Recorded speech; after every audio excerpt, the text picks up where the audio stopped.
The Queen and the Enchanted Forest. Chapter 1. The Whispering Woods. In the heart of a peaceful kingdom named Leora, there ruled a kind and wise queen named Seraphina. Her palace was surrounded by gardens that bloomed in every color imaginable, and her people adored her not just for her beauty, but for her fairness and love. She listened to every voice, whether noble or humble, and her laughter often echoed through the corridors of the palace. But beyond Leora's borders lay a forest so ancient and mysterious that no map dared mark its center. It was called the Whispering Woods, and it had remained untouched for centuries. Strange winds danced through the trees, and those who wandered too far were said to hear the forest whispering secrets in a language no one could understand. One day, Queen Seraphina received a message from a frightened village at the edge of the woods. "Your Majesty," the scroll read, "the trees have begun to move. A golden fog has settled upon our fields. We hear voices in the night. Please help us." Seraphina was no stranger to tales of magic. In her youth, her mother, Queen Miranelle, had spoken of a hidden enchantment buried deep within the forest, a forgotten magic sealed long ago. Seraphina knew the signs. This wasn't just a haunting, it was the return of something ancient. She summoned her council, but none dared advise her to go. They spoke of danger, of curses, of legends better left alone. But Queen Seraphina, strong and fearless, knew her duty was to protect all her people, even those on the kingdom's edges. So, with a shimmering silver cloak and a sword once owned by her warrior grandmother, she set off alone on her white mare Astra into the Whispering Woods. As the light dimmed beneath the tangled canopy, the queen heard soft voices fluttering through the leaves. "The queen has come, the queen has come," they whispered. The air grew thick with golden mist, and the trees bent slightly, as if bowing to her presence. At the heart of the forest, Seraphina came upon a clearing with a shimmering pool. In its reflection, she did not see herself, but a younger version of her mother, standing beside a figure cloaked in starlight. "The forest is awakening," came a voice behind her.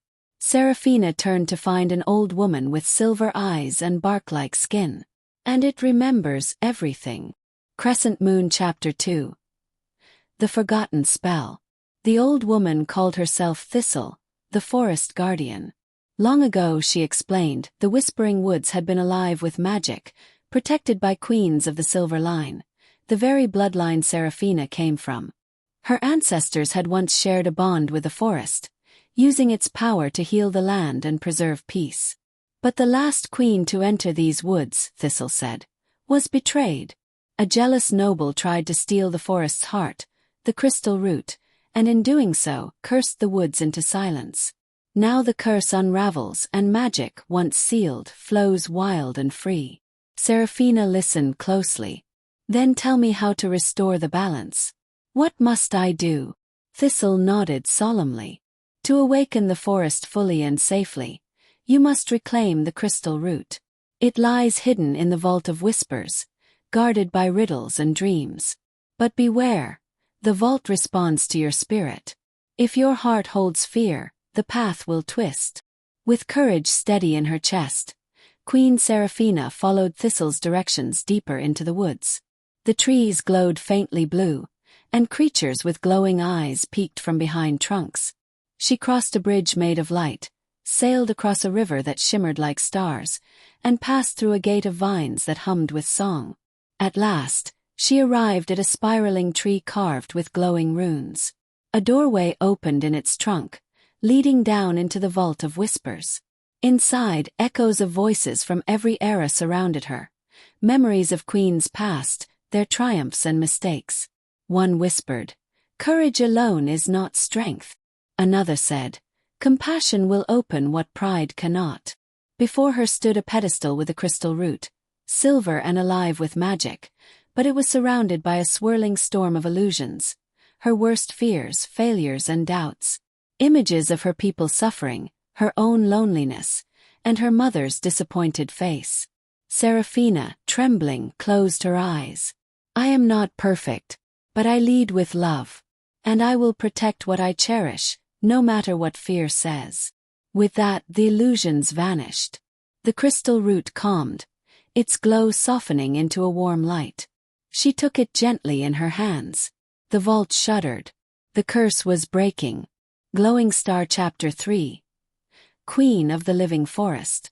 As Seraphina stepped back into the clearing, the change was immediate. The golden mist lifted. The trees straightened and bloomed with silver blossoms. The air buzzed with a joy the forest hadn't known in generations. Thistle bowed low. You have done what no one else dared. You remembered us.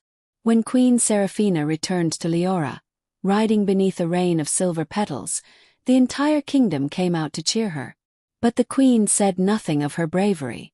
Instead, she opened the royal gardens to all, planting seeds gifted by the forest itself, plants that healed, sang, and glowed in the moonlight. And each spring, the whispering woods bloomed more beautifully, visited by children who swore they could hear the forest hum their names. Seraphina reigned for many years, loved by all. She became known not only as a wise and brave queen, but as the queen of the living forest, the one who restored the bond between people and nature, between past and present, between wonder and truth. And though she never again saw the vault, every night she would look toward the forest and smile, knowing that its whispers would never again go unheard.